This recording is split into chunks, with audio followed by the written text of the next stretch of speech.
শ্রীমদ্ ভগবদ গীতা এমন একটি গ্রন্থ যা মানুষকে বেঁচে থাকার সঠিক দিশা দেখায়।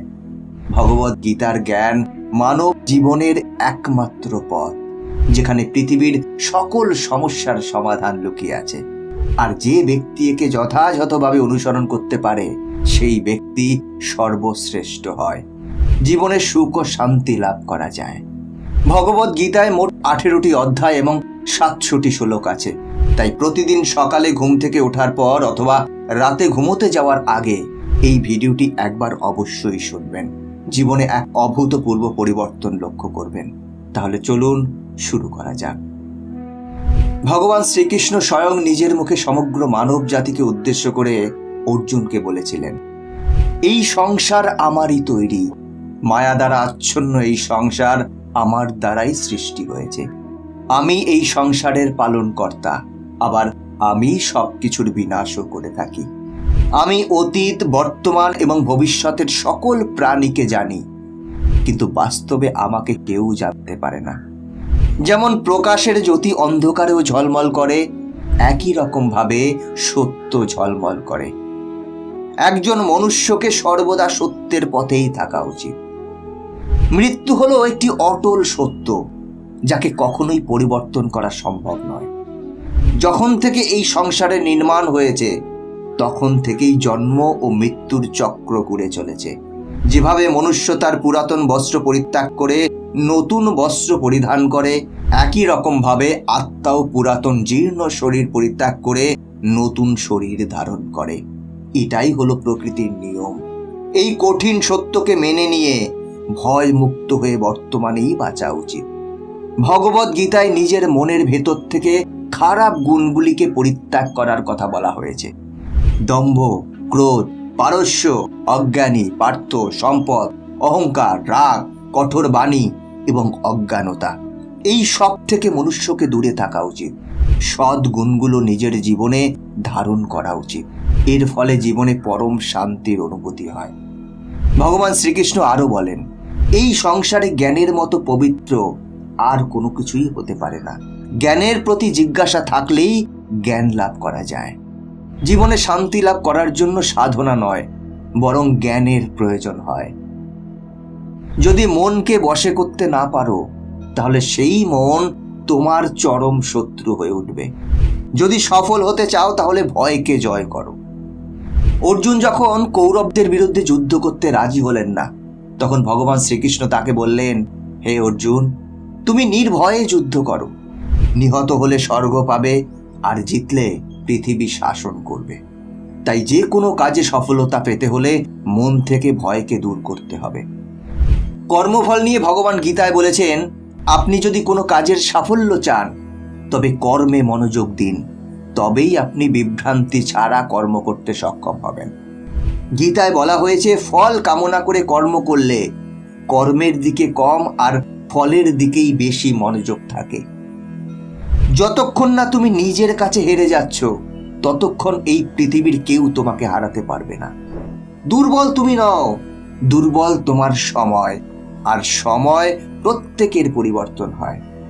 যারা প্রকৃত জ্ঞানী ব্যক্তি, তারা না তো মৃত ব্যক্তির জন্য শোক করে, আর না তো তাদের জন্য শোক করে যারা জীবিত আছেন। কারণ তিনি জানেন, যে মারা গেছে সে আবার জন্ম নেবে, আর যে জীবিত আছে সেও একদিন নিশ্চয়ই মারা যাবে। ভগবান শ্রীকৃষ্ণ আরো বলেন, মনের শান্তির থেকে বড় সম্পদ এই পৃথিবীতে আর কিছুই নেই। সময় কখনো মানুষের তৈরি পথে চলে না, মানুষকেই সময়ের তৈরি পথে চলতে হয়। একেই তো নিয়তি বলে। জীবন তখন কঠিন মনে হয় যখন আমরা নিজেকে পরিবর্তন করার পরিবর্তে পরিস্থিতিকে পরিবর্তন করার চেষ্টা করি। ভগবান শ্রীকৃষ্ণ গীতায় অর্জুনকে উপদেশ দিতে গিয়ে বলেছেন, কর্মই হলো সব থেকে বড় ধর্ম। মনুষ্য কর্ম করার জন্যই পৃথিবীতে জন্ম নেয়, আর কর্ম না করে কেউ ক্ষণকালও থাকতে পারে না। পরিণামের কথা চিন্তা না করে মানুষকে নিজের কর্তব্য পালন করে যাওয়া উচিত। ক্রোধ মানুষকে নরকে টেনে নিয়ে যায়। ক্রোধ করার জন্য মানুষের মন অশান্ত হয়ে পড়ে। আবেগের বশবর্তী হয়ে তখন সে নিজেরই ক্ষতি করে। মনুষ্যকে ক্রোধ এড়িয়ে চলতে হবে। যতই রাগ হোক না কেন, নিজেকে নিয়ন্ত্রণ করার প্রচেষ্টা করতে হবে। এই সংসারে আজ যা তোমার আছে, গতকাল তা অন্য কারো ছিল, আগামীকাল তা অন্য কারো হয়ে যাবে। তুমি এই পৃথিবীতে খালি হাতেই এসেছো, আর তোমাকে খালি হাতেই এখান থেকে ফিরে যেতে হবে। মনের উপর নিয়ন্ত্রণ রাখা অত্যন্ত জরুরি। মানুষের মন বায়ুর মতো চঞ্চল হয়ে থাকে। এই মনের জন্যই মানুষ কাম বাসনার প্রতি আকৃষ্ট হয়ে নিজের লক্ষ্যভ্রষ্ট হয়ে যায়। যদি জীবনের সাফল্যতা পেতে হয়, তাহলে মনের উপর নিয়ন্ত্রণ পাওয়া খুব জরুরি। মনকে নিজের বশে করতে পারলে মস্তিষ্কের শক্তি কেন্দ্রীভূত হয় এবং তার জন্য কাজে সফলতা পাবার সম্ভাবনাও বৃদ্ধি পায়। গীতা আমাদের শেখায়, শরীরের সৌন্দর্য মনকে আকর্ষিত করে, কিন্তু স্বভাবের সৌন্দর্য হৃদয়কে আকর্ষণ করে। সেজন্যই মনুষ্যের স্বভাব সর্বদা নির্মল হওয়া উচিত। কে কি করছে, কেন করছে এবং কিভাবে করছে, এসব থেকে যত দূরে থাকবে, ততই তুমি সুখে থাকবে। জীবনে আমরা কতটা ঠিক এবং কতটা ভুল, এটা মাত্র দুজনই জানে। একজন হলেন পরমাত্মা এবং দ্বিতীয়জন হলো আমাদের অন্তরাত্মা।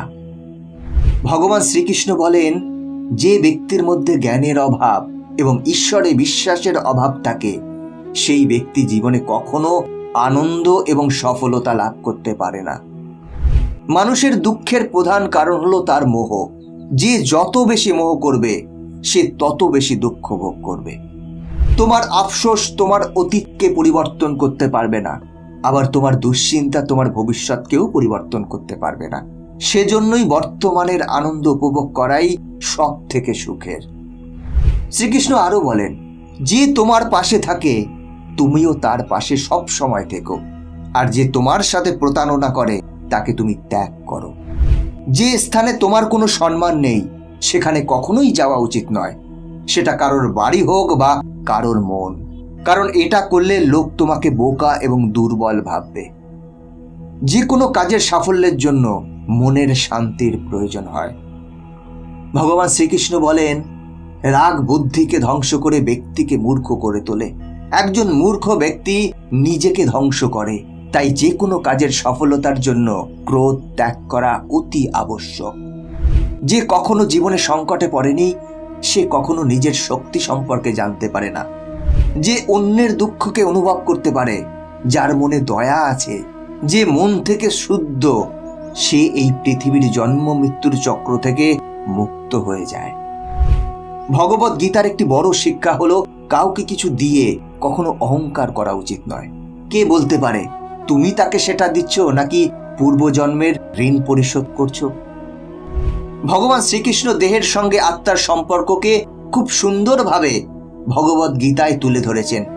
জীবের মূল সত্তা কি, দেহের সাথেই বা আত্মার সম্পর্ক কি, আত্মার স্বরূপ কি, এই সকল জটিল বিষয়বস্তু খুব সূক্ষ্মভাবে ভগবান শ্রীকৃষ্ণ গীতায় তুলে ধরেছেন। বন্ধুরা, আজকের ভিডিও এখানেই শেষ করছি। ভিডিওটা কেমন লাগলো কমেন্ট করে জানাবেন। আমি আশা করব ভগবত গীতার এই কথাগুলি আপনার ভালো লেগে থাকবে।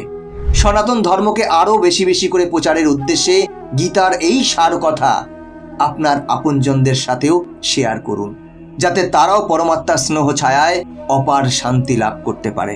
আজকের আলোচনা এখানেই শেষ করছি। দেখা হচ্ছে পরের ভিডিওতে।